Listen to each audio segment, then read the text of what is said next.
आपकी जमात बड़ा क्रिटिसिज्म करती रही, इस्तीफे के मुतालबे करती रही, लेकिन मामला तो अदालत के अंदर ही हल होना था और अब तो फुल कोर्ट वाला जो मामला है वो भी हल हो गया है। तो आप सेटिस्फाइड हैं जिस तरफ चीजें अब जा रही हैं?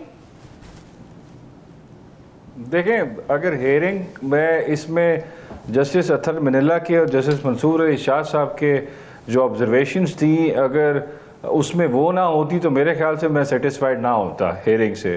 क्योंकि पहले 1 घंटा तो मुझे हेयरिंग में ये लगा कि शायद ये सोशल मीडिया पे कोई डिस्कशन हो रही है हेयरिंग के दौरान, उसके फ़वाइद क्या हैं, उसके नुकसानात क्या हैं, और उसके अलावा एक जनरल एक्सप्लेनेशन मुझे लग रही थी। कोई हेयरिंग तो मुझे ऐसा नहीं लग रही थी, क्योंकि मेन मुद्दा क्या था इसमें, देखिए समझने की ज़रूरत है। ये अब बात पाकिस्तान तहरीक इंसाफ से आगे चली गई है, एक शायद कनेक्टेड है पाकिस्तान तहरीक इंसाफ का इशू इसके अंदर, वो मैं उस पर आता हूँ। इशू क्या है? इशू है, देखें, आपके आइन का बुनियादी जो खदोखाल है उसमें एक चीज़ है independence of judiciary. Independence of judiciary आपका आइन का आर्टिकल 9 है, बुनियादी हक, जिसके अंदर है आपका एक्सेस टू जस्टिस। अगर ये दोनों चीज़ें मैं अपने आइन से माइनस कर दूं, जो मेरा एक समाजी इमरानी मुआहदा है पाकिस्तान के सिटीजन्स का कॉन्स्टिट्यूशन ऑफ पाकिस्तान की फॉर्म में, तो वो मुआहदा टूट जाता है, क्योंकि मेरे पास एक इंडिपेंडेंट इंस्टीट्यूशन नहीं है जो हमारी एग्जीक्यूटिव के एक्शंस को रिव्यू करेगा या उसको एवेलुएट करेगा on the touch stone of the constitution. अगर आपकी जुडिशरी के अंदर इंटरफेरेंस है या उनको डराया जा रहा है, उनको धमकाया जा रहा है, उनके ख़ानदान के लोगों को अगवा किया जा रहा है, उनके घरों में, उनके बेडरूम्स में, उनके वॉशरूम्स में खुफिया कैमरे लगाए जा रहे हैं, तो मेरे ख्याल से जुडिशरी इंडिपेंडेंटली फंक्शन नहीं कर सकती। तो मेरे ख्याल से इस पर सुप्रीम कोर्ट ऑफ पाकिस्तान को हेयरिंग बहुत अच्छी हुई आखिर में, और उसके बाद जो उन्होंने कहा अंदिया दिया कि इसमें हम फुल कोर्ट बनाएंगे, तो मेरे ख्याल से बिल्कुल बहुत बेहतर बात है। This is moving towards the right direction. लेकिन इसमें तारीख अगर थोड़ी छोटी होती, मैटर बड़ा क्रिटिकल है, क्योंकि जैसे सुप्रीम कोर्ट ने कंक्लूड की हेयरिंग, मैं लाहौर हाई कोर्ट में था, वहाँ मुझे पता लगा बम डिस्पोजल स्क्वाड आ रहा है। मैंने पता किया क्यों आया, तो जी वहाँ पे भी 3 या 4 जजेस को लेटर्स आए हैं, उसमें उनको थ्रेट किया गया है, फिर सुप्रीम कोर्ट में भी आ गए हैं, हाई कोर्ट इस्लामाबाद में भी आए हैं। तो मेरे ख्याल से बड़ा सीरियस इशू है ये, पाकिस्तान की जुडिशरी की एग्जिस्टेंस का इशू है, एग्जिस्टेंशियल थ्रेट आ रही है, उसको इररेलेवेंस अपनी खो देगी, पब्लिक का ट्रस्ट खत्म हो जाएगा अगर लोगों को लगा कि जुडिशरी दबाव में फैसले कर रही है। वही एमपीओ वाला मामला जो आज सुप्रीम कोर्ट में भी डिस्कस हुआ, डीसी साहब को सजा सुनाई, इंतजामिया के दीगर अफसरान को सजा सुनाई, उनमें से एक अफसर भी 1 मिनट के लिए भी इंतजामिया ने अपने ओहदे से साइड पे नहीं किया। तो वो तो क्लियर मैसेज दे दिया कि जी हम तो आपकी कोई बात मानेंगे नहीं। तो यहां पे बड़ी ट्रिकी सिचुएशन है ना फिर जज साहिबान के लिए। देखिए अतर साहब, आप बिल्कुल ठीक कह रहे हैं, आपके सामने ही है इस्लामाबाद हाई कोर्ट के जजेस के अपने बयान है कि जी हम तो आपको बेल दे देंगे, लेकिन आप नहीं, लिबर्टी आपको नहीं मिलेगी, आप छूट नहीं सकेंगे, आप जाके बाहर प्रेस कॉन्फ्रेंस कर लें। This is part of the record.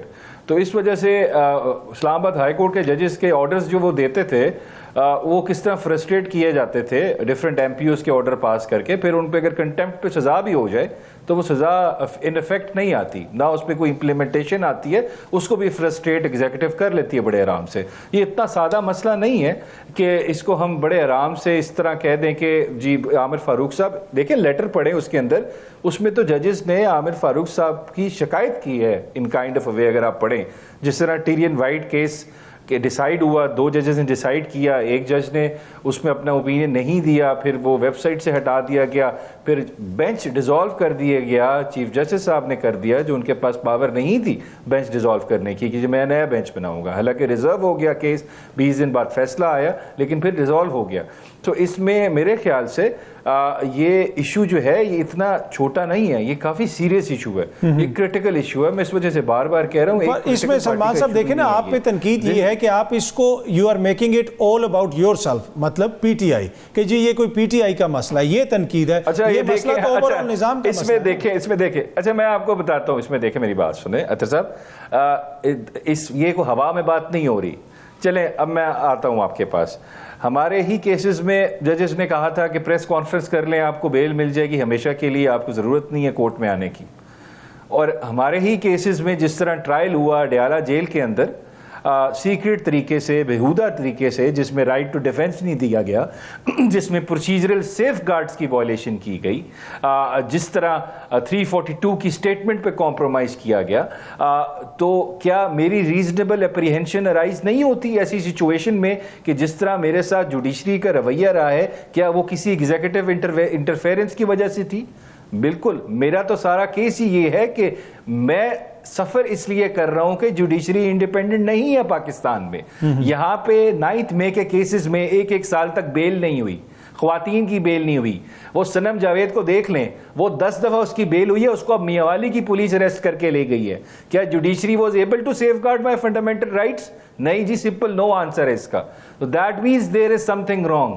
अभी लाहौर हाई कोर्ट के जजेस को आपके सामने थ्रेट लेटर्स आए हैं, क्या ये वर्बल थ्रेट्स नहीं आई होंगी? जस्टिस शाहिद जमील साहब ने रिजाइन नहीं किया लाहौर हाई कोर्ट के, क्यों रिजाइन किया? उन्होंने रीजंस बताए हैं। इकबाल का शेर लिखा था, उस शेर का मफहूम पढ़े, आपको क्लियर हो जाएगा उसका मतलब क्या था उस बात का। So there are certain problems. इस मुल्क में कुछ ऐसे लोग हैं जिनको लगता है हम अदालतों से भी ऊपर हैं, हम आइन से भी ऊपर हैं, हम कानून से भी ऊपर हैं, और अदालत हमारी ख्वाहिशात के मुताबिक चलेगी। जिसको हम चाहेंगे सजा दे, जिसको कहेंगे उसको छोड़ दे। ऐसे नहीं मुल्क चल सकता। इस तरह आइन पाकिस्तान पे हम अमल नहीं करेंगे तो हम कहीं के नहीं रहेंगे। इस वजह this is not as simple.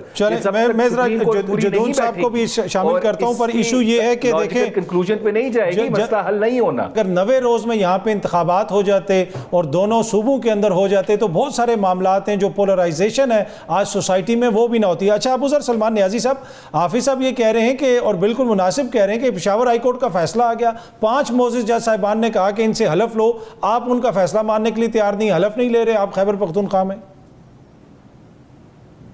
अच्छा देखिए, ये बड़ी अच्छी बात है, खूबसूरत बात है। हमारा जो आइन है ना, उसमें बड़ी अच्छी सी बातें लिखी हुई हैं, लेकिन काश इस मुल्क में हर शख्स, हर इदारा आइन के मुताबिक काम करे। सिर्फ हम जजेस को क्यों ब्लेम कर रहे हैं कि जजेस आइन के मुताबिक काम नहीं कर रहे? हर इदारा ही आइन के मुताबिक काम नहीं कर रहा। जिस आप आइन का स्केड्यूल निकाल रहे हैं उसमें हल्फ पढ़ें हर ऑफिस होल्डर का, और देखें वो क्या हल्फ के साथ वायलेशन हो रही है कि नहीं हो रही। उस आइन पाकिस्तान की कितनी इज्जत हो रही है इस मुल्क के अंदर।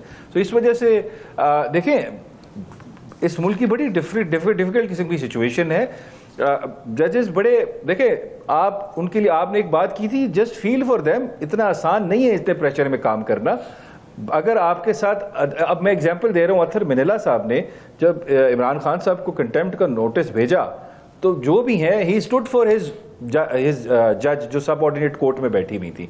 यहाँ पे इस्लामाबाद हाई कोर्ट जजेस के लिए भी सुप्रीम कोर्ट को उनके साथ खड़ा होने पड़ेगा, तो उनमें भी बोल्डनेस आ जाएगी, उनको थोड़ी मोटिवेशन आ जाएगी, थोड़ी करेज आ जाएगी, कोई हौसला आ जाएगा। इस वजह से सुप्रीम कोर्ट को as a father of the judiciary in Pakistan एक पॉजिटिव रोल प्ले करने की जरूरत है। और जहां तक देखें इसकी बात है, देखिए रिजर्व सीट वाले इशू पे सुप्रीम कोर्ट में हमारी अपील फाइल हुई है, फैसल सिद्दीकी साहब ने की हुई है। तो अभी तक सुप्रीम कोर्ट उसको टेकअप कर ले, जल्दी डिसाइड कर ले, क्योंकि जब इलेक्शन कमीशन हमारे खिलाफ फैसला करती है, इसलिए पेशावर हाई कोर्ट हमारे हक में फैसला करती है, उसकी अपील तो जी अगले दिन लग जाती है। DROs वाले केस में भी यही हुआ था, रात को 8 बजे लग गई थी।